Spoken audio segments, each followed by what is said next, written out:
अल्हम्दुलिल्लाहि रब्बिल आलमीन वल आक़िबतु लिल मुत्तक़ीन वस्सलातु वस्सलामु अला सय्यिदिल अंबिया'i वल मुरसलीन व अला आलिहि तय्यबीन व सहाबिहि ताहिरीन। अम्मा बाद फ़अऊज़ु बिल्लाहि मिनश शैतानिर रजीम। बिस्मिल्लाहिर रहमानिर रहीम। या अय्युहल्लज़ीना आमनू तूबू इलल्लाहि तौबतन नसूहा। सदक़ल्लाहु व सदक़ रसूलुहुन नबियुल अमीनुल करीम व नहनु अला ज़ालिका लमिनश शाहिदीन व शाकिरीन वल्हम्दुलिल्लाहि रब्बिल आलमीन। बारगाह रिसालत मआब व आलो असहाब रिसालत मआब हुज़ूर रहमत आलम रहमत तमाम जाने आलमीन ताहा व यासीन मुज़म्मिल व मुदस्सिर हुज़ूर अहमद मुश्तबा मोहम्मद मुस्तफ़ा सल्लल्लाहु अलैहि वसल्लम में दुरूद मुक़द्दस का नजराना पेश करें। पढ़िए अल्लाहुम्मा सल्लि अला सलातम व सलामन अलैका या सय्यदी या हबीबी या रसूल अल्लाह। इमाम अहले सुन्नत फातिल बरेलवी हुज़ूर सय्यदी सरकार आला हज़रत अली रहमतुर रिज़वान फरमाते हैं, आए गाफिल वो क्या जगह है जहाँ, आए गाफिल वो क्या जगह है जहाँ पाँच जाते हैं चार फिरते हैं। क़ुल्बे इफ़लास में मौत, दौलत के काशाने में मौत, दस्तो शहरा व शहर वीराने में मौत, मौत हंगामा आरा कुल समय खामोश में डूब जाते हैं सफ़ीने मौत की आगोश में। मौज तजदीद मज़ा के ज़िंदगी का नाम है, ख्वाब के पर्दे में बेदारी का पैगाम है। मौत को समझे हैं गाफिल इख्तिताम ज़िंदगी, यह है शाम ज़िंदगी सुबह दवा में ज़िंदगी। हज़रात, आज हम मरहूम मक़फ़ूर जनाब मोहम्मद इब्राहीम जो रिश्ते में मेरे खुसर हैं ससुर हैं, उनके ताज़ियत की इस मजलिस में इसालो सवाब के गर्ज से हम इकट्ठा हुए हैं। अल्लाह ताला मरहूम की मग़फ़िरत फ़रमाए, उनके दर्जात बुलंद फ़रमाए। अल्लाह ताला जन्नतुल फ़िरदौस में मक़ाम अरफ़ा उनको अता फ़रमाए। कल मजलिस हमारे गांव में थी, मगर वो इलाका बिल्कुल दूर है, लोगों को यहाँ से रास्ता बताने में भी तकलीफ़। फिर वहाँ कुछ काम, रोड का, गटर का काम चालू है, तो फिर कितने लोग वहाँ, सब आप हज़रात माशाल्लाह सब ताल्लुक़ वाले हैं, मोहब्बत वाले हैं, इसलिए बनाम ताज़ियत की मजलिस कुछ 15 मिनट बयान भी हो जाए और मरहूम के साले सवाब उनके लिए दुआई मग़फ़िरत भी हो और उस बहाने कुछ ज़िक्र हो जाए और ये मजलिस उनके लिए भी और हमारे लिए भी बख्शिश और नजात का ज़रिया हो जाए।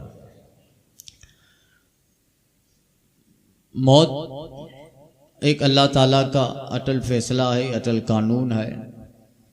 दुनिया में थोड़ी सी अक्ल रखने वाला भी मौत से इनकार नहीं कर सकता, और ये अल्लाह ताला की जानिब से ऐसी हकीकत है जो दुनिया के सारे मंसूबों को तोड़ दे, दुनिया की सारी लज्जतों को तोड़ दे।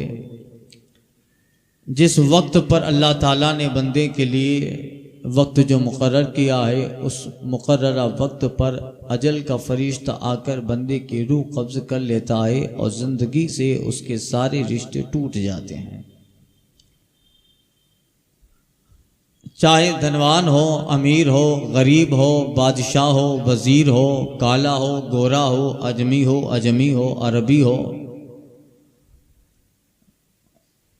जो जानदार है उसे एक न एक दिन दुनिया से जाना है, और एक दिन तो वो आएगा कि दुनिया में कोई चीज़ ही नहीं रहेगी। वइन्ना लजाइलूना मा अलैहि सईदन जुरूज़ा, अल्लाह सूरह कहफ में फरमाता है, और जो कुछ ज़मीन पर है एक दिन हम सबको चटियल मैदान कर देंगे।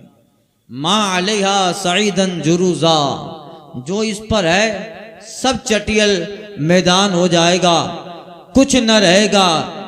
यौमा नतवी समा का सिजिल कुतुब, और आसमान को हम इस तरह लपेट के रख देंगे जैसे किताब पढ़ने वाला पढ़ने के बाद किताब लपेट के साइड में रख देता है। तो जब ये सारी चीजें फना होनी है तो एक न एक दिन इंसान मौत के किनारे पर भी आने वाला है। दुनिया में जीने वाले लोग कई तरह के हैं, मौत के जिक्र वाले भी है, मौत से गाफिल भी है, मौत से अनजान भी है। दुनिया में वो लोग भी हैं जिन्हें कब्र और हश्र का डर है, वो लोग भी हैं जिन्हें कब्र और हश्र मुतलकन इसका ख्याल नहीं है, बल्कि कुछ लोग तो वो हैं जिनके अकीदे में कब्र और हश्र का तस्वुर ही नहीं है। हश्र का, नश्र का, जन्नत और दोज़ख, इन सारी चीज़ों का तस्वुर ही नहीं है। मगर इस्लाम एक रियलिटी वाला मज़हब है, इस्लाम एक सदाकत का मज़हब है, और इस ज़िंदगी और मौत के बाद एक ऐसा दौर से हमें गुजरना है जिसकी खबरदारी, निशानदही पैगम्बर आज़म सल्लल्लाहु अलैहि वसल्लम ने फरमाई, और फरमाया आका ने कि दुनिया है, इसके बाद तुम्हें एक और दुनिया की तरफ जाना है जो असल है, जो सही है, और उसी जगह और उसी मकान का सबसे ज़्यादा एतबार है। फिर तुम्हें आलम हश्र में आना है जहाँ तुम्हें अपनी ज़िंदगी के सारे अच्छे बुरे का हिसाब देना है। अच्छों को उनकी जजाएं दी जाएंगी, बुरों को उनकी सजाएं दी जाएंगी, और जो कुफ्र पे मरा उन्हें दायमी जहन्नम है, और ईमान पे जिन्हें खात्मा हुआ उन्हें दायमी जन्नत है। ये सारा तसव्वुर हमें पैगंबर इस्लाम ने दिया है, और दिल में बिठा लें कि यही तसव्वुर सही है, यही सही है। इससे राय बराबर भी कोई हटा तो या तो गुमराह है, बददीन है, फासिक है, या उसका ताल्लुक इस्लाम से नहीं है। मौत के बाद का सबसे बेहतर तसव्वुर वही है जो कुरान ने दिया है या मुस्तफ़ा ने अपनी हदीस में हमें अता फरमाया। यानी इसके बाद एक जिंदगी है जिसका तसव्वुर यह है कि पैगंबर आज़म सल्लल्लाहु अलैहि वसल्लम ने 12 मौत का जिक्र फरमाया, और हुजूर अल्लाह से डरे। दुनिया में सबसे ज्यादा डरने वाली जात अल्लाह से वो रसूलुल्लाह की है। हुजूर फरमाते हैं रासुल हिकमत मखाफतुल्लाह, सारी हिकमतों का सर चश्मा ये अल्लाह ताला का डर है। हिकमतें, दानाइयाँ, अक्लमंदियाँ, खिर्द, शऊर, फिक्र, आगाही, ये सारी चीजें ये डर के नतीजे में है। सब हिकमतों में, सब अक्लमंदों में सबसे बड़ा अक्लमंद वो है जो अल्लाह से ज्यादा डरने वाला है। अल्लाह का जिसमें ज्यादा खौफ है वही सबसे ज्यादा अक्लमंद है। इसलिए इस दुनिया में सबसे ज्यादा अल्लाह से डरने वाली जात मुस्तफ़ा जाने रहमत की है। इसलिए इस दुनिया में सबसे ज्यादा अक्लमंद मुस्तफ़ा जाने रहमत ही है। अल्लाह का डर ये हिकमतों का सर चश्मा है। जो अल्लाह से डरता है हिकमतें वहीं से निकलती है, और जिनके दिल में खुदा का खौफ है वही अक्लमंद है। भले वो कोई आधुनिकता इजाद न करे, कोई बड़ी चीज वो इजाद न करे, मगर उसके दिल में अल्लाह ताला हिकमत के चश्मे जारी कर देता है। रसूल पाक ने तो फरमाया जो 40 दिन ईशा की नमाज जमात के साथ पढ़ लेता है अल्लाह ताला उसके सीने से हिकमत के चश्मे जारी कर देता है। 40 दिन जो ईशा की नमाज जमात से पढ़ लेता है तकबीर ऊला के साथ, या ये कि उसकी एक रकात न छूटे, या ये कि वो जमात में शरीक हो गया, मुसलसल जो बंदा 40 दिन ईशा की नमाज जमात से पढ़ ले अल्लाह ताला उसके दिल में हिकमत के चश्मे जारी करता है। हिकमत के चश्मे के जारी करने का मतलब क्या है? अल्लाह ताला उसकी फिक्र में आखिरत का तस्वुर दे देता है। अल्लाह उसके दिमाग में कब्र का तस्वुर दे देता है। अल्लाह ताला उसके दिल में मीज़ान अमल का तस्वुर दे देता है। मुझे कब्र की मंजिल से गुजरना है, मुझे आलम हश्र से गुजरना है, मेरे दुनिया के छोटे बड़े आमाल को मीज़ान में तोला जाना है, मुझे एक न एक दिन परवरदिगार के सामने पेश होना है जहां मुझे सारे गुनाह और सारे आमाल बारगाह इलाही में पेश होने हैं। उसके दिल में अल्लाह हिकमतें जारी कर देता है। उसके दिल में आखिरत का, कब्र का, हश्र का तस्वुर भी होता है। और फिर उसका मतलब यह है कि अल्लाह तबारक व तआला दुनिया ही में उसकी जबान जबान से हिकमतें जारी करता है। वो बोलता है तो हिकमत की बातें बोलता है, वो बोलता है तो ताल्लुक वाली बातें बोलता है, बेताल्लुक वाली बातें कभी जबान से नहीं निकालता। लग़्व बातों से दूर रहता है, फजूलियात से दूर रहता है, बेकार की बातों से दूर रहता है। जिसके दिल में ज्यादा खौफ है, जिसके दिल में अल्लाह ने हिकमत के चश्मे जारी किया है, वो बोलेगा तो दानाई की बातें, वो कहेगा तो अक्लमंद की बातें, वो कहेगा तो कुरान और हदीस की बातें। यानी जिनके दिल में अल्लाह हिकमतें जारी करता है, वही हिकमत का चश्मा उसकी जबान से निकलता है। फिर जब वो बोलता है ऐसे हिकमत के मोती बिखेरता है कि उसकी बातें दूसरों के लिए हिदायत का सामान बन जाती है। लोग हजरत बहलूल दाना को दीवाना कहते थे, अक्लमंद उन्हें दाना कहते थे। आम लोग बहलूल दाना को दीवाना कहते थे, मगर अहले अक्ल उन्हें दाना कहते थे, इसलिए नाम हुआ बहलूल दाना। क्या? दाना, अक्लमंद, बहुत बड़े अक्ल वाले थे और अपनी मस्ती में रहते थे। उनकी मज़ार पे हम गए हैं बगदाद शरीफ में, पिछले साइड में जहां हजरत जुनैद बगदादी का मज़ार है, और उसी मकबरे में हजरत सिर्री सख्ती जो जनाब जुनैद बगदादी के मामू है। बाहर निकलो तो अल्लाह के पैगंबर हजरत यूशा बिन नून का मज़ार है, और आगे जाओ कब्रिस्तान है जिसमें बादशाह हारून रशीद का मज़ार कब्र बनी है, मलिका जुबैदा की कब्र बनी है। उसी जगह एक छोटा सा मकबरा है जहाँ हजरत बहलूल दाना का मज़ार। अब लोग उसे दीवाना कहते थे, वो ऐसे ही घुमा करते थे, कभी किसी से बात न करना, कभी किसी से उलझ भी जाया करते थे। लोग कहते थे दीवाना है, दीवाना है, मगर हारून रशीद कहता था कि ये दाना है, ये अक्लमंद है। इसलिए कि जब भी बोलते थे आम लोग उनकी बातें नहीं समझ पाते थे, मगर अक्लमंद उनकी एक एक बात में इतना समझ जाते थे कि उनके दिल में हिदायत के चश्मे अल्लाह ताला जारी।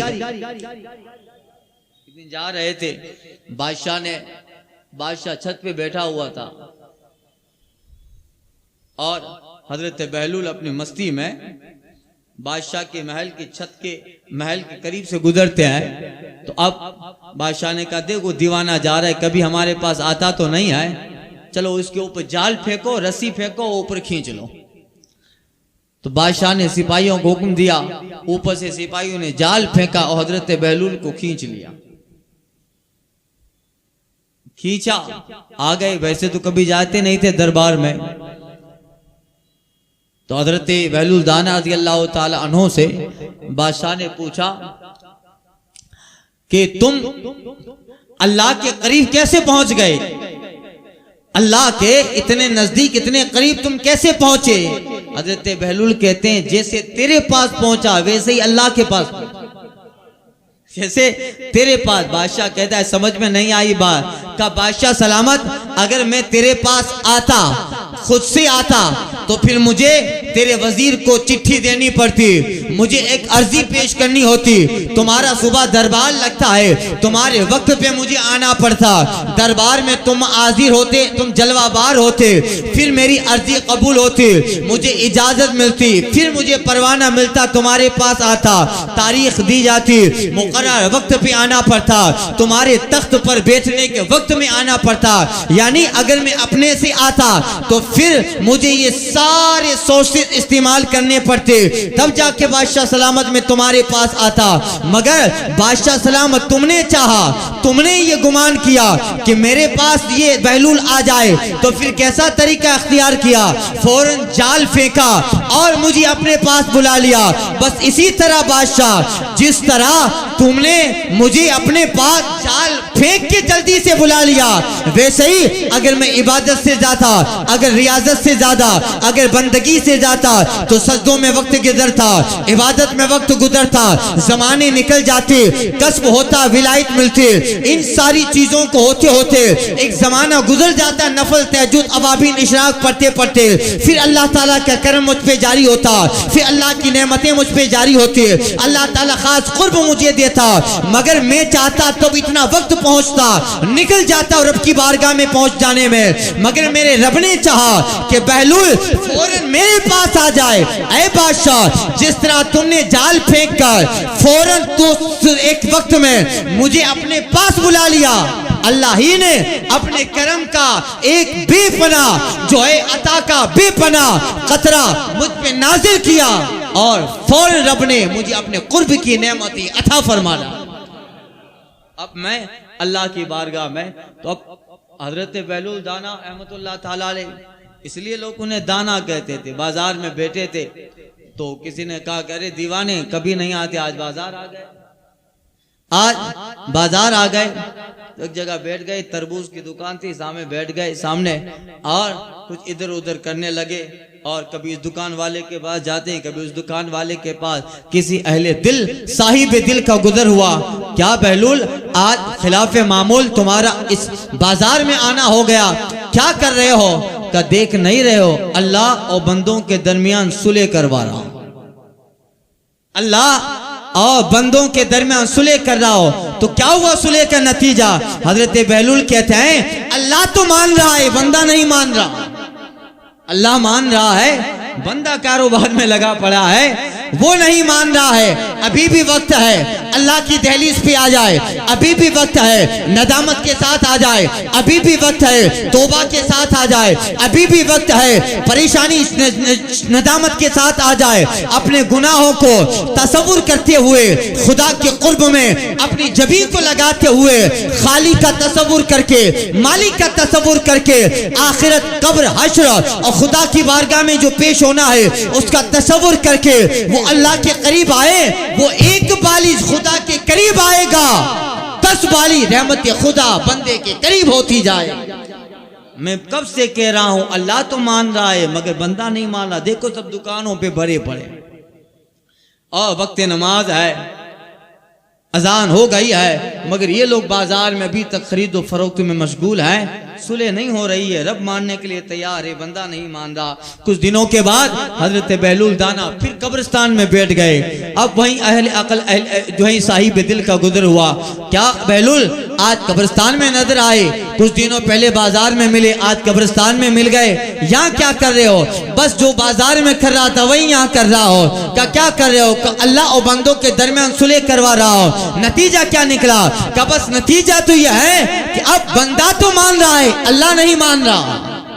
अब कब्र का हाल है, बंदा मान रहा है मगर अल्लाह मान नहीं रहा। यही दुनिया का वक्त है मानने का।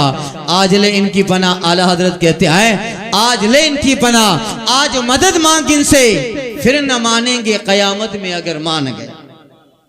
तो ये आखिर एक न एक दिन कब्र की मंजिल और कब्र की तरफ जाना है। हम लोगों का रवैया ऐसा है, एक अक्लमंद कहता है कि ऐसा लगता है हमारे रवैयों को देख करके कभी हमें मौत आनी ही नहीं। इमाम गजाली कहते हैं कभी जिंदगी पे तकब्बुर आने लगे, कभी अपनी हयात पर घमंड आने लगे, कभी दौलत पर, सेहत पर, तंदुरुस्ती पर, और अल्लाह ताला ने जिस्मानी जो नेमतें और दुनिया में जो अल्लाह ताला ने नेमतें दी हैं। इमाम मोहम्मद गजाली अलैहि रहमा कहते हैं कभी दिमाग में शैतान जिस्म के तकब्बुर का ख्याल डाले, कभी अपनी हयात का, अपनी बहादुरी का, अपनी जो है ताकत का ख्याल डाले। इमाम मोहम्मद गजाली कहते हैं एक चक्कर कब्रिस्तान का लगा के आ जा, या एक चक्कर हॉस्पिटल का लगा के आ जा। ऐसे ऐसे रुस्तम लोग बिस्तरे पे लेटे पड़े हैं जिस जमाने में बड़े बड़े कदावर जानवरों को पछाड़ देने वाला, अखाड़ों के मैदान में शाम और इराक के बड़े बड़े पहलवानों को पछाड़ देने वाला, आखिर वक्त में एक पानी का गिलास उठाने के लिए का मोहताज हो गया है। उन्हें देख ले और ये यकीन कर ले ये ताकत हमेशा रहने वाली नहीं है, ये जिस्म की तंदुरुस्तियां हमेशा रहने वाली नहीं है, और कभी हमारी हयात और हमारी जिंदगी में गुमन आने लगे। इमाम मोहम्मद गजाली कहते हैं दुनिया में बड़े बड़े बादशाह गुजरे हैं जिन्होंने दावा किया था हम न रहेंगे तो दुनिया का निजाम कैसे चल पाएगा, हम हैं तो दुनिया की रौनक है, हम हैं तो दुनिया का बाजार लगा है, हम हैं तो दुनिया का सारा कारोबार चल रहा है। वक्त के जमीन पर बड़े बड़े सलातीन आए, जमीन पे बड़े बड़े हुक्मा हकीम और बड़े बड़े लोग आए हैं जिनका दावा था हम न रहेंगे तो फिर दुनिया बेनाम हो जाएगी। उनको देखने के लिए एक जगह जरा कब्रिस्तान आ और चक्कर लगा ले। आज जमाने हो गए जेरे जमीन सो रहा है, जमाने हो गए कफन और के कब्र में लेटा है। जिनका दावा था हमारे बाद दुनिया न चल पाएगी, आज वो कब्र में लेटा है है उनके जमानों से बेहतर दुनिया का निजाम हो गया है, उनके जमानों से बेहतर दुनिया के हालात हो गए हैं। इंसान आता है जाने के लिए, मकान बनता है गिरने के लिए, बच्चा पैदा होता है मरने के लिए, इमारत बनती है ढाने के लिए, दौलत आती है जाने के लिए, तंदुरुस्ती है बीमार पड़ने के लिए, हर चीज को जवाल आने वाला है। एक चीज ऐसी है जिसे कभी जवाल नहीं आता, एक चीज वो है जिसे कभी खत्म होने का चांस नहीं है। वो क्या है? वो बंदा ईमान के साथ, बंदा अकीदे के साथ, हुजूर की मोहब्बत के साथ, उसके दिल का रिश्ता शरीयत से जुड़ गया, मुस्तफा के दीन से जुड़ा है, अकाईद इस्लाम से जुड़ा है, हुजूर की मोहब्बत से जुड़ा है। अगर ईमान के साथ दुनिया से गया है, वो ईमान कब्र में भी साथ है, वो ईमान हश्र में भी साथ है, वो ईमान मीज़ान अमल में भी साथ है, वो ईमान पुल सिरात पे भी साथ है, यहाँ तक कि जन्नत में दाखिला हो रहा है वो ईमान उसके साथ है, और जन्नत में अल्लाह का दीदार कर रहा है उस बंदे के साथ ईमान साथ है। एक चीज ऐसी है जिसे जवाल नहीं है, इसलिए कहते हैं ईमान लाजवाल दौलत का नाम है। ये दुनिया में एक न एक दिन बंदा इस दुनिया से जाने वाला है, तो कब्र का तस्वुर आना चाहिए। अब हम लोगों तो कब्र का तस्वुर बहुत दूर की बात है, हम तो जिसको दफनाने जाते हैं वहां पर भी व्हाट्सएप जो है पबजी गेम खेलते रहते हैं लड़के, ये हम लोगों का हाल हो गया है। कब्र का तो वो हाल है कि हजरत उस्मान गनी रजी अल्लाह तआला अन्हु जैसे जल्ल कद्र जन्नती सहाबी जो फजर पढ़ के जन्नतुल बकी में जलवाबार होते, तशरीफ ले जाते, फजर से लेकर जोर तक हजरत उस्मान गनी जन्नतुल बकी में तशरीफ फरमा होते, और अहले बकी की कब्रें देखकर हजरत उस्मान गनी की आंखों में आंसू जारी होते। लोग कहते थे अमीरुल मोमिनीन आप तो वो हैं जिनको 7 मरतबा रसूलुल्लाह ने जन्नत की दुनिया ही में बशारत अता फरमाई है। आपके ताल्लुक से मुस्तफा ने फरमाया मा अमिला उस्मान बादा ज़ाली का ला यदुर्रुहु, उस्मान ने अल्लाह को ऐसा राजी कर लिया है अब उस्मान जो भी करे उन्हें कुछ नफा नुकसान न देगा, उनके लिए जन्नत वाजिब है, उनके लिए जन्नत इतनी यकीनी है जैसे आज सुबह सूरज का निकलना यकीनी है। सूरज देखा निकला है, उसका रोशनी देना और उसकी रोशनी का जमीन पे आ जाना जितना यकीन से बंदा कह सकता है, इतना ही यकीन से जनाब उस्मान गनी का जन्नत में दाखिला।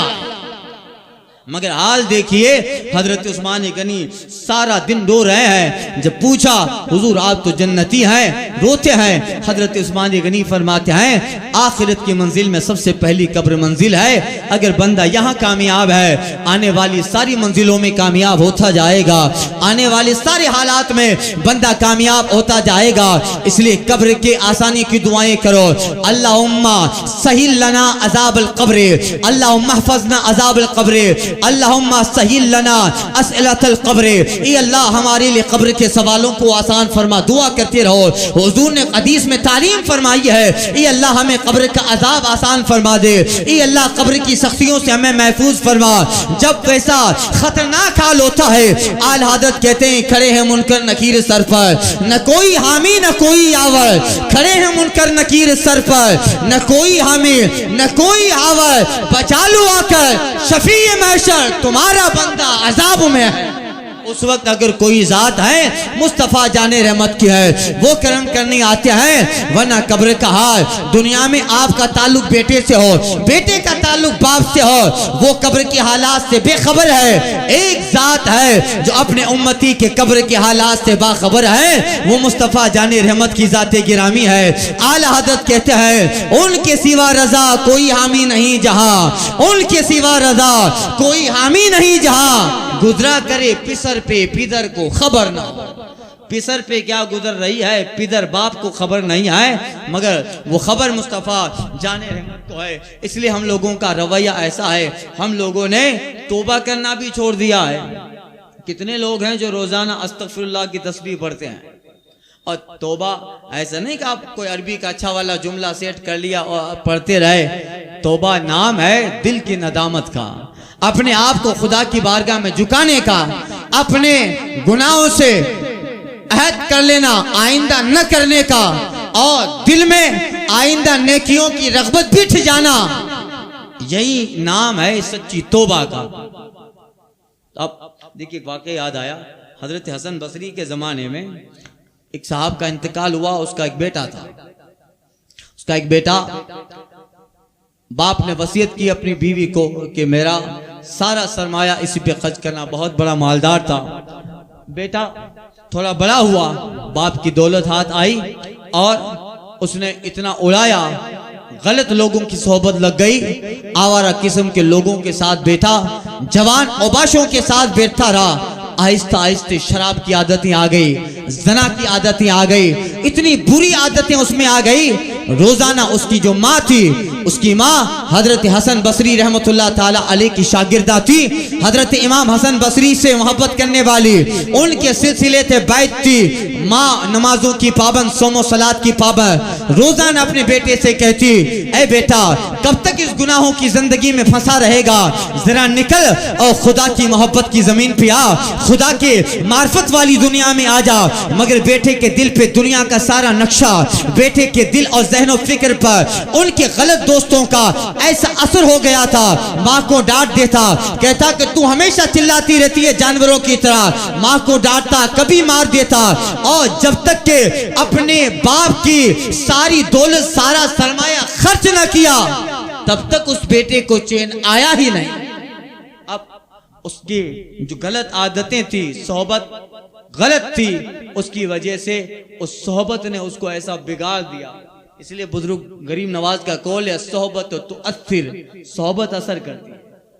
सोहबत, बच्चों पे जरा ध्यान रखते जाइए। बच्चा जब स्कूल से वापस आए तो आप जरा उनका केयर करो और ध्यान रखो बच्चा स्कूल में किसके साथ रहता है। काफिरों के साथ रहते रहते फिर आगे चलकर वो भी कुफ्र बकता है। रोजाना ऐसे वाकयात हमारे सामने हो रहे हैं। इसलिए स्कूल जाता है, अपनी जगह जाए, पढ़े, मगर जब घर पे आए तो उस बच्चे पे सोहबत का और उस बच्चे पर गैरों की सोहबत असर ना कर जाए, उसके जो है दूसरे गलत लोगों की सोहबत उसके दिमाग से इस्लाम की रूहानियत को ना निकाल दे, इस्लाम की अजमत ना निकल जाए, और फिर आगे चलकर कॉलेज वगैरह कर लिया तो फिर वो नमाज को कहने लगा कि बस ये तो फुर्सत वाले लोग पढ़ा करते हैं, जिसके पास खाने का नहीं है वही रोजा रखेगा। ऐसे वाहियात की बातें करता है, वही जिनके सोहबतें काफिरों के साथ, मुशरिकों के साथ रहती है। इस्लाम की अजमत भी दिमाग से निकल जाती है, इस्लाम का जो पावर है उसके दिमाग से निकल जाता है। फिर मजहब को बड़ा हल्का लेता है, मजहब को ज्यादा सेंसिटिव नहीं लेता है। उसके लिए क्रिसमस तो बहुत बड़ा दिन होता है, मगर ईद उसके लिए इतनी अहमियत नहीं रखती है। उसके लिए गांधी जयंती तो बहुत बड़ी चीज होती है, मगर उसके लिए इमाम आली मकाम के शहादत की 10वीं तारीख इतनी अहमियत नहीं रखती है। सरकार की विलादत का दिन इतनी अहमियत नहीं रखता है। इसके दिमाग पे काफिरों की सोहबत है, उसके दिमाग में गैरों का असर है। इसलिए कहीं भी जाए औलाद पे हमेशा इस्लाम की सोहबत का असर रहना चाहिए, बुजुर्गों की अकीदत का असर रहना चाहिए। अगर ये असर सलामत रहा, बेटा दुनिया की हाई टॉप पे पहुंचेगा, वो कहीं भी रहेगा, मुस्तफा का नाम आएगा, अंगूठे भी आग तक ले जाएगा, दिल भी मुस्तफा में झुक जाएगा। ये हुआ करता है, सोहबत का असर होता है, वरना फिर शाहीन का बच्चा भी कौवों के साथ रहते रहते कौवा हो जाए। इकबाल ने कहा है, हुई न पैदा जाग में बुलंदी परवाज। कभी ऐसा हुआ कि कौवा ज्यादा नहीं उड़ता है, तो कौवे ने सोचा कि मेरे बच्चे हैं, अगर शाहीन के बच्चों के साथ रहेंगे, क्योंकि शाहीन बहुत बड़ा परवाजी परिंदा है, लंबी परवाज करता है, बहुत ऊंचा हाइस्ट उड़ता है। तो कौवे सोचता है, कौवा मेरे बेटे अगर शाहीन के बच्चों के साथ रहे, मेरे बच्चे उनमें भी रिफात परवाज आ जाए, उनमें भी कुव्वत परवाज आ जाए। चंद देर सोहबत में रहा, अब कौवों में तो रिफात परवाज नहीं आई, मगर कौवों की सोहबत ने शाहीन के बच्चों को भी कौवा बना डाला। वो बिगड़ गए। बुरी सोहबत जल्दी असर करती है। नमाजी के साथ आदमी बैठा हो, बहुत कम होता है कि नमाजी के साथ घूमते घूमते नमाजी बन गए, बहुत कम होता है। मगर शराबी के साथ बैठता है, 2 महीने में शराब पीने लगता है। जुआरी के साथ बैठता है, वर्ली मटका लिखने वाले शहर में होते, 2 महीना रहेगा वो भी आंकड़े लिखाने लगेगा। बुरी सोहबत जल्दी असर करती है। हुई न पैदा जाग में बुलंदी परवाज, कर गई खराब शाही के बच्चों को सोहबत जाग। ये होता है। खैर वक्त काफी हो गया। अब हजरत इमाम हसन बसरी रहमतुल्लाह ताला अलैह को वो शागिर्द अपने बेटे को बहुत समझा दी, नहीं माना। आखिर उसकी बुरी आदतें और उसके गलत चीज़ों की आदत ने उसके जिस्म को वक्त से पहले जवानी में ख़राब कर दिया। आखिरी वक्त आ गया, उसको कई मरतबा हजरत इमाम हसन बसरी के पास उसकी माँ लेके गई थी। हजरत बहुत समझाते सुधर जा, मगर फिर वो तौबा करता, फिर ऐसे ही आ जाता, फिर तौबा करता, फिर आ जाता। कई मरतबा फिर इमाम हसन बसरी ने भी सोचा अब ये सुधरने वाला नहीं है। अब ऐसे ही वक्त चलता रहा, वो बीमार पड़ा, बाप की सारी दौलत खत्म हो गई, सकरात का वक्त आ गया। अब हजरत हसन बसरी रहमतुल्लाह ताला अलैह का दौर है। अल्लाह अल्लाह, माँ ने देखा मेरा बेटा जिंदगी की आखिरी सांसें गिन रहा है, अब चंद लम्हों के बाद इस दुनिया का रिश्ता उससे टूट जाने वाला है। बेटा आंखों में आंसू ले आया, अब उसे अपने माजी की सारी जिंदगी के कारनामे याद आ रहे हैं और वो रो रहा है, अब मेरा हाल क्या होगा। मैंने तो जिंदगी का एक एक लम्हा अल्लाह की नाफरमानी में गुजार डाला, मौला की बारगाह में गुनाह ही करते रहा, अब मेरा क्या होगा। हाँ, वो बेटा मौत के वक्त कहता है जा अम्मा अब हसन बसरी को बुला के ला और उन्हें बुला के ला, अगर वो आते हैं मैं अब आखिरी वक्त में उनके हाथ पे तौबा करना चाहता हूँ। अल्लाह अल्लाह, माँ को लगा आखिरी वक्त है, चलो अब तो उनके पास अकल आई बेटे के बाद। दौड़ती हुई जनाब हसन बसरी के दरवाजे पे पहुंचती है, दरवाजे को दस्तक दी, दरवाजा खुला, जनाब हसन बसरी जलवाबार है, क्या हुआ क्यों आई है। कहा हुजूर मेरा शहजादा जिंदगी और मौत की आखिरी मरहले पे खड़ा है, अब चंद लम्हों के बाद उसका रिश्ता इस हयात से टूटने वाला है। आखिर वक्त में वो कह रहा है मैं तौबा करने वाला हूँ, हसन बसरी को बुला के लाओ। हसन बसरी सोचते हैं कितनी मर्तबा तौबा करवाया और वो तौबा तोड़ देता है, अब वो तौबा करेगा फिर भी तोड़ देगा। हसन बसरी कहते हैं देख तू मेरी शागिर्दा है, इसलिए मैं तुझे ज्यादा कुछ नहीं कहता, तेरा बेटा राही रास्ते पे नहीं आने वाला है, उसके दिल में बुराइयां गर कर गई है, जा अब मेरे पास वक्त नहीं है कि फिर मैं वापस तेरे बेटे के पास आओ, उसे तौबा कराओ, फिर वो तौबा तोड़ दे, फिर गुनाहों की तरफ माइल हो जाए। मायूस होकर वो हसन बसरी की शागिर्दा लौट जाती है, बेटे को सारी रुदात सुनाई, उसकी आंखों से आंसुओं के कतारे जारी हो गए। अब रोक के कह रहा है मौला मैं कितना बड़ा गुनहगार हो गया, तेरा नेक बंदा हसन बसरी भी मेरे पास आने के लिए तैयार नहीं है। ऐ मौला मैं जानता हूँ मैंने इतने सारे गुनाह और तेरी नाफरमानियां की हैं कि उनका कोई हद, उनकी कोई हिसाब नहीं है, मगर मौला मैंने सुना है लोगों से तेरी रहमत का कोई हिसाब नहीं है, तेरे करम का कोई हिसाब नहीं है, तेरी अताओं का कोई हिसाब नहीं है। ऐ मौला मेरा एक एक गुनाह अगर समंदर के एक एक कतरे के बराबर हो तब भी तेरी रहमत वो है जिसके सामने मेरे सारे गुनाह ऐसा है जैसे समंदर के सामने कतरा पड़ा है। मौला तेरी रहमत है और मैं तेरी रहमत से नाउमीद नहीं होता, इसलिए कि तुझसे नाउमीद होने वाला वही होता है जो तेरी जात का इनकार करता है। ला ययसु मिन्हुल्लाह इल्लल कौमुल काफिरून, अल्लाह की जात से काफिर ही मायूस होता है, नाउमीद होता है, मोमिन नाउमीद नहीं होता। बददिली दिल में तौबा किया और वो मरते मरते अपनी माँ से कह रहा है माँ मैं तो इतना बड़ा गुनहगार हूँ, अगर मुझे कब्रिस्तान में भी दफनाओगे तो फिर वहाँ के मुर्दे भी वहाँ मुझ पे लानत करेंगे। कितना बड़ा पापी हमारे कब्रिस्तान में आ गया, कितना बड़ा गुनहगार हमारे कब्रिस्तान में आ गया, इसलिए मैं नहीं चाहता जिंदगी भर को तुम्हें भी तकलीफ देता रहा, लोगों को तकलीफ दिया और मौत के बाद कब्रिस्तान में सोए हुए उन महरूमों को तकलीफ दो, इसलिए मेरा जिस्म मौत के बाद आम मोमिनीन की कब्रों में दफनाया न जाए, बल्कि यही मेरा मकान है, इसी मकान में कब्र खोदी जाए और वहीं दफनाया जाए, मगर दफनाने से पहले एक अमल किया जाए, जब मेरी रूह कब्र से अंसरी से परवाज कर जाए तो ऐ माँ कुछ लोगों को कहना मेरे गले में रस्सी डाले और रस्सी डालकर सारा बसरा घुमाते रहे और कहते रहे लोगों देखो खुदा के नाफरमान का यही अंजाम हुआ करता है, खुदा की हदों को तोड़ने वाले का यही अंजाम हुआ करता है ताकि लोगों को पता चले खुदा का नाफरमान देखो कैसी जिल्लत की मौत मरा है, खुदा की बारगाह के हुक्म तोड़ने वाला कैसी जिल्लत की मौत घसीटा जा रहा है। मेरे गले में फंदा डालो,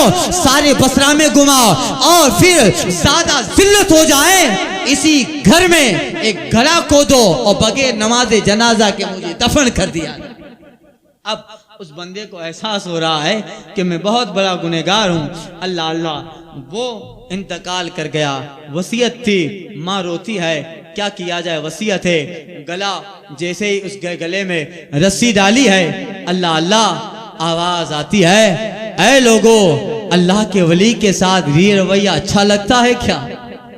अल्लाह के वली के साथ ये रवैया अच्छा लगता है। और वहाँ हज़रत हसन बसरी सोए हैं और ख्वाब में जनाब हसन बसरी को मौला की जात और तजल्लियात के अनवार का जलवा दिखता है। आवाज आती हाथी पे गैबी से, ऐ हसन, तुझसे ये उम्मीद तो नहीं थी, एक हमारा बंदा आखिरी सांसें गिनता था और तुमने उसके बाद जाने की भी फुर्सत न निकाली। वो इंतकाल करने वाला कोई गुनहगार नहीं था। इस बसरा में जितने सालिहीन औलिया हैं, उन सारे वलियों में एक वली, वो इंतकाल करने वाला तेरी शागिर्दा के बेटे का भी नाम है। हसन बसरी कहते हैं, मौला वो तो बहुत बड़ा गुनहगार, आखिर वो सालिहीन में कैसे आ गया, वो बसरा के मकबूल बंदों में कैसे आ गया? अल्लाह की तरफ से हाथी आवाज देती है, ऐ हसन, वो बड़ा गुनहगार जरूर था, मगर रोते रोते आखिर वक्त में जो उसने आंसू निकाले हैं, उसने हमारी रहमत को हिला के रख डाला।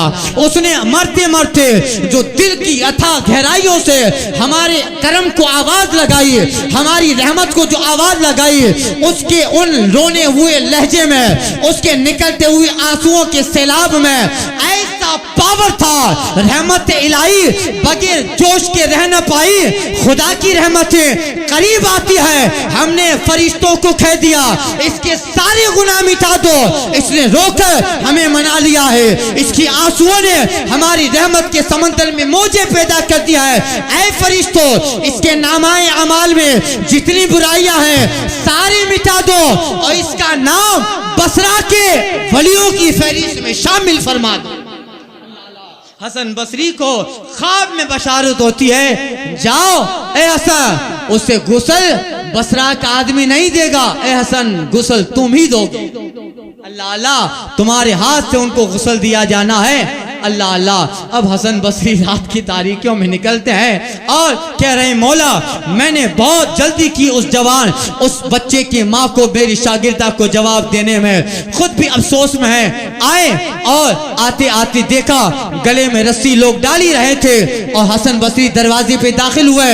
अचानक आवाज आती है, ऐ लोगों, अल्लाह के वली के साथ ये रवैया बेहतर नहीं है। हसन बसरी रो रहे हैं और कहा, ऐ बड़ी बे, तेरे बच्चे ने रोने और उसकी तौबा ने खुदा की रहमत को हिला दिया है। अब ये गुनहगार बेटा नहीं है तेरा, इसका नाम बसरा के वलियों में अल्लाह ने शामिल कर दिया है। खुदा के मकबूल बंदों में ये एक खुदा का मकबूल बंदा हो गया है। इसे अब गुस्ल हसन बसरी देगा, इसको कफन हसन बसरी पहनाएगा, इसकी नमाज जनाजा हसन बसरी पढ़ेगा और जितने बसरा में वली हैं ये सारे औलिया आज जवान की नमाज जनाजा में शामिल होंगे। यही है खुदा की रहमत, जब जोश भी आती है तो फिर कर्म करने पे जब खुदा आता है तो कर्म के दरिया बहाता है। करीमा बबल करीमा, वो करीम है, वो मौला है, कदीर है, वो रहमतों का अता करने वाला, वो कर्म का अता करने वाला है। इसलिए इकबाल कहते हैं, कुशादा दस्ते करम जब वो बेनियाज करे, कुशादा दस्ते करम जब वो बेनियाज करे, न्याजमंद क्यों ना अपनी आजिजी पे नाज करे। तू जो चाहे तो उठे सहराई अरब से हुआ, रह रवि दस्त हो मौजी ज़दाई सहरा। ये है अल्लाह ताला जब कर्म करने पे आता है तो ये कर्म करता है। बस बंदा जरा अल्लाह की बारगाह में आए। इकबाल कहते, हम तो माइल बकरम में कोई साइली नहीं, रह दिखलाएं किसे रह रवे मंजिली नहीं, तुम में हूरों का कोई चाहने वाला ही नहीं, जलवे तूर तो मौजूद है अब पर मूसा ही नहीं। तरबियत तो आम है, जोहरे काबिल ही नहीं, जिस खाक से तामीर हो आदम की ये वो गिल ही नहीं। ये होता है बंदा जरा अल्लाह के करीब जाए तो मौला तो बहुत बेनियाज बादशाह है और इतना देता है। मौलाना रूम कहते हैं करीम किस खजाना गैब गबरो तरसारा वजीफा खुरदारी दोस्त तारा कुजा कुनी महरूम चूबा दुश्मना नजरदारी। ऐ करीम तू तो इतना करीम है, अपने दीन के दुश्मन यहूद व नसारा को भी देता है, फिर भी हम तो तेरे महबूब के उम्मती, हम तो दोस्त हैं, क्या हमें महरूम रखेगा? जब तू दीन के दुश्मन यहूद व नसारा को देता है, हम कैसे भी हैं मगर तेरे महबूब के मानने वाले हैं। करीम है के अज खजाना गैब गबरों थरसारा वजीफा खुरदारी दोस्त तारा कुजा कुनी महरूम चूबा दुश्मना नजरदारी। अल्लाह अता करता है, बस बंदा सिद्क दिल से मौला की बारगाह में आए, तौबा करता रहे, इस्तिग़फ़ार पढ़ता रहे, यकीनन अल्लाह ताला का करम बंदे के करीब आता है। और वो तौबा जिसका जिक्र अल्लाह ने कुरान में फरमाया, ऐ लोगो तूबू तौबतन नसूहा, ऐसी तौबा करो जो नसीहत बन जाए, ऐसी तौबा करो कि जिस गुनाह से तौबा की है बाद में कभी उस गुनाह का तसव्वुर दिमाग में नहीं आना चाहिए, बाद में कभी भी उसका ख्याल दिमाग में और दिल पे ना आए। उस गुनाह को ऐसा छोड़ो जैसे कभी उस गुनाह के करीब ही नहीं गए हो। अब उस तौबा में अल्लाह बरकतें रखता है। हज़रत फारूक आज़म के ज़माने में शराबी 2-4 मरतबा पकड़ा गया और बहुत ताकीद की जनाब उमर ने और कहा आपके बार पियाए तो बहुत बड़ा मारूंगा और हड्डी पसली एक करूंगा।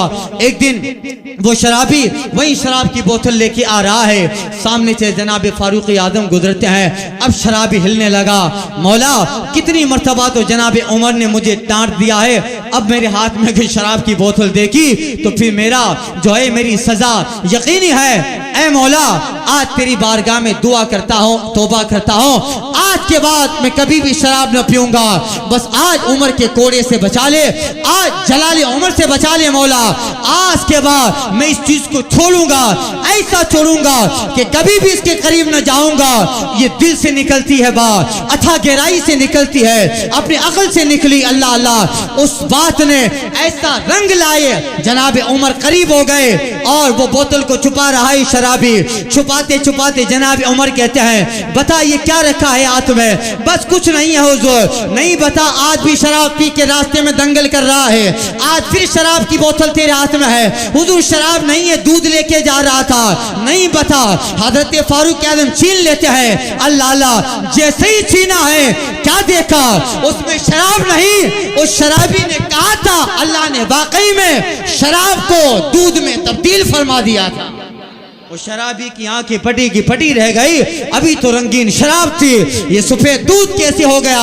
हाथी बेगैबी आवाज देती है, तुमने दिल से मौला को पुकारा, तुमने अपने कल्ब से मौला को पुकारा, जब पुकारा तेरे सारे गुनाह माफ हो गए। जब तू गुनाहों से पाक हो गया तूने शराब को दूध कहा, हमने उसी शराब को दूध में तब्दील फरमा दिया। ये होता है अच्छी तौबा की बरकतें। इसलिए बंदा मौत को याद करे, मौत आनी है आज नहीं तो कल। वैसे भी मुआशरे में मौत जल्दी हो रही है, रोजाना 2-4 लोग जा रहे हैं, 10-15 आ रहे हैं, 2-4 जा रहे हैं, कसरत से मौत हो रही है। हदीस मिशकात की आई है, सरकार फरमाते हैं जिस कौम में जना की कसरत होगी उस आबादी में लोग ज्यादा मरेंगे। जिस कौम में ये मुख्तलिफ हदीसों का मफहूम है, जिस कौम में लोग सूद का व्यापार तिजारत के तौर पे करेंगे उस कौम में मौत ज्यादा आती जाएगी। जिस कौम में बेपर्दगियां आएगी उस कौम में मौत ज्यादा आएगी। जिस कौम में उर्वानियत आएगी, शहवतें ज्यादा होगी और नंगापन ज्यादा आता जाएगा, उस कौम में मौत कसरत होती जाएगी। जिस कौम में रिश्तेदारियां निभानी नहीं आएगी, लोगों को थोड़ी थोड़ी बातों से कते ताल्लुक कर ले, थोड़ी थोड़ी बात में बोलचाल बंद कर ले, जहां रिश्तेदारियां खत्म की जाए वहां मौत कसरत से आएगी। जहां माँ बाप की नाफरमानियां की जाए वहां मौत कसरत से आएगी। एक सबब होता है कि मौत ज्यादा आती है, मगर यहाँ तो मौत के ज्यादा आने के जितने सबब हैं सारा सबब हमारे मुआशरे में पाया जाता है। रिश्तेदारियां देखो तो फिर बरसों 12-15 साल हो गए कत्ते ताल्लुक है, कोई दोनों में से एक सुलह के लिए आगे नहीं बढ़ रहा। अब बेहयाई का तो कोई रोना ही नहीं है। देखो तो बाजार में चंद ऐसे हैं जिनके जिस्म पर हया का लिबास नजर आएगा, बाकी हिजाब से अक्सर दूर है, पर्दे से अक्सर दूर है। जवानों की आंखों में भी पर्दा वो पहरा नहीं रहा है, ये भी मौत के कसरत का सबब है। और सूद देखो तो आबादी में बढ़ता जा रहा है, जना देखो तो आज तो ऑनलाइन जना के अड्डे खुल गए हैं। मोबाइल से लड़की को सेलेक्ट करो और घर पे आकर जना की दावत और जना का बाजार गर्म करो। ये सारी चीजें अब बहुत आसानी से जना के दरवाजे खुल गए हैं। इससे मौत की कसरत है। माँ बाप की नाफरमानी वो भी हमारे मुआशरे में ज्यादा है। यानी जितनी ज्यादा चीजें अल्लाह के पैगंबर ने फरमाया, इन सारी चीजों से आबादी में मौत जल्दी आएगी, आबादी में लोग जल्दी मरते जाएंगे। जितने असबाब हैं वो सारी असबाब देख लो हमारी आबादी में कहीं ना कहीं पाए जाते है क्या नहीं? बताओ। अब मौत कसरत से होती है, फिर एक मिशकात की हदीस है कि फिर मौत ऐसे होगी कि वो इबरत नहीं बन पाए, इबरत नहीं बनेगी, वरना मौत तो इबरत होती है। आज इंतकाल कर गया, किसी का जनाजा देख रहे हैं तो फिर दिल हिल जाता है, दिल हिल जाता है। कभी हॉस्पिटल में जाना होता है, कैसे कैसे मरीजों को देखते हैं और फिर तौबा और ईमान इस्लाम की तरफ रग़बत होती है। नहीं मौला, जिंदगी कुछ नहीं है और जो है ये कैसे कैसे लोग हैं। अब देखो चंद घड़ियों में इंतकाल कर जाएंगे, कोई बचाने वाला नहीं है। दुनिया की टेक्नोलॉजी, दुनिया के सारे औजार इस्तेमाल में लगा दिए गए हैं, मगर एक वो बंदा जो कोमा में चला गया है, दुनिया की सारी आधुनिकता उसे कोमा से बाहर नहीं ले आ रही है। यही सारी चीजें हैं जो कभी दिमाग में असर आता है तो फिर बंदा तौबा करता है, कब्रिस्तान जाता है। किसी का जनाजा देखो तो इबरत आ जानी चाहिए, कब्रिस्तान से गुजरो तो इबरत आ जानी चाहिए। यानी ये सारी चीजें इबरत के मकाम है, मगर बंदा ना हॉस्पिटल से इबरत ले रहा है, बंदा ना जनाजे से इबरत ले रहा है। बंदा किसी को गुस्ल देने जाता है, उसके पड़े हुए जिस्म से इबरत नहीं ले रहा है। बंदा किसी के नमाज जनाजा पढ़ रहा है, मगर दिमाग में ख्याल नहीं आता है कि मुझे भी एक ना एक दिन इसी तरह लेटाया जाएगा। मैं बेबस हूँ, मुझे कोई गस्साल आके गुस्ल देगा, मुझे कोई आके कफन पहनाएगा, मेरी कोई नमाज जनाजा पढ़ने आएगा। ये सारी चीजें इबरत नहीं है, बस रिश्तेदारियां निभानी है। आ गए कब्रिस्तान का धक्का खागे, न मौत का असर दिल में आया, न मौत का पहलू दिमाग में आया, न कभी कब्र की आखिरत की मंजिल को याद किया। गए और ऐसे आ गए जैसे होटल में खाना खाने गए थे। यही हदीस पाक में आका फरमाते हैं, आखिर जमाने में मौत इबरत न रहेगी, लोग मौत को देखते रहेंगे मगर इबरत नहीं पकड़ेंगे। आज हम लोग जिस समाजे से गुजर रहे हैं वही जमाना है, न जनाजा इबरत दे रहा है, न घर में होने वाली मैयत हमें इबरत देखे जा रही है। आज हम उसी दौर से गुजर रहे हैं। बेटे का मरना भी बाप को इबरत नहीं दे रहा। मैंने देखा जिसका 26 साल का बेटा मर गया है, मगर उसका 80 साल का बाप अभी तक दाढ़ी रखने के लिए तैयार नहीं है। अपने 26 साल के बेटे को बाप कब्र में दफन कर रहा है, उसकी मौत से वो बाप इबरत नहीं पकड़ता कि जब मेरा 26 साल का बेटा दुनिया से जा रहा है, ये मेरा 40 साल का बेटा दुनिया से जा रहा है, तो मैं 80 साल का बूढ़ा कब तक रहूंगा। मगर वो भी दाढ़ी रखने के लिए तैयार नहीं है, वो भी मस्जिद में आने के लिए तैयार नहीं है, वो भी खुदा की बारगाह में सजदा करने के लिए तैयार नहीं है। यानी ये सारी चीजें इबरत हैं, मगर बंदे ने इससे इबरत लेना छोड़ दिया। यही हमारी जिंदगी का रवैया है, जहां में हरसू हैं इबरत के नमूने, मगर तुझको अंधा किया रंगो बूने। जरा गौर से भी देखा तूने, जो महल थी आबाद अब है सूने। जगह जी लगाने की दुनिया नहीं, ये इबरत की जाए तमाशा नहीं। मिले खाक में अहले निशा कैसे कैसे, मकी हो गए लामका कैसे कैसे, जमी खा गई नौजवान कैसे कैसे। जगह जी लगाने की दुनिया नहीं, ये इबरत की जाए तमाशा नहीं। यही तुझको दुन्हे रहूं सबसे बाला, हो जीनत निराली हो फैशन निराला। क्या यही जिया करता है मरने वाला, उसने जाहिर ने तुझे धोखे में डाला। जगह जी लगाने की दुनिया नहीं, ये इबरत की जाए तमाशा नहीं। पहले तुझे बचपन ने बरसों खिलाया, जवानी ने आके तुझे मजनू बनाया, बुढ़ापे ने आके क्या क्या न सताया, अजल कर देगी तेरा बिल्कुल सफाया। जगह जी लगाने की दुनिया नहीं, इबरत की जाए तमाशा नहीं, इबरत की जाए तमाशा नहीं। अजल ने न किसरा ही छोड़ा न दारा, मौत ने न किसरा ही छोड़ा न दारा, इसी से सिकंदर सा फातेह भी हारा। हर एक ने लेके क्या क्या न हसरत सिदारा, पड़ा रह गया यही ठाठ सारा। जगह जी लगाने की दुनिया नहीं, इबरत की जाए तमाशा नहीं, इबरत की जाए तमाशा नहीं। अल्लाह ताला हुस्न अमल अता फरमाए, हुस्न अकीदा अता फरमाए। क्योंकि मौत की मजलिस मैयत के ताल्लुक से थी, इसलिए चंद बातें आपके हवाले की। अल्लाह ताला ईमान सलामत रखे, अकीदा सलामत रखे, मज़हब मुहज़्ज़म मसलक के आला हजरत पे अल्लाह ताला मुस्तकीम रखे, इसी मसलक पे रहें। बातिल फ़िक़े मसलन वहाबी, देवबंदी, तबलीग, अहले हदीस, राफ़ज़ी, शिया, इन सारी चीज़ों और सारे कीड़े मकोड़ों से दूर रहें। अल्लाह सच्चा सुन्नी बना के रखे, सच्चा मसलक का वफादार बना के रखे, इसी पे मौत अता करे और अल्लाह ताला इसी के साथ अपनी बारगाह में बुला ले। सबा वो चले के बागो फले, वो फूल खिले के दिन हो भले, लेवा के तले सना में खुले रजा।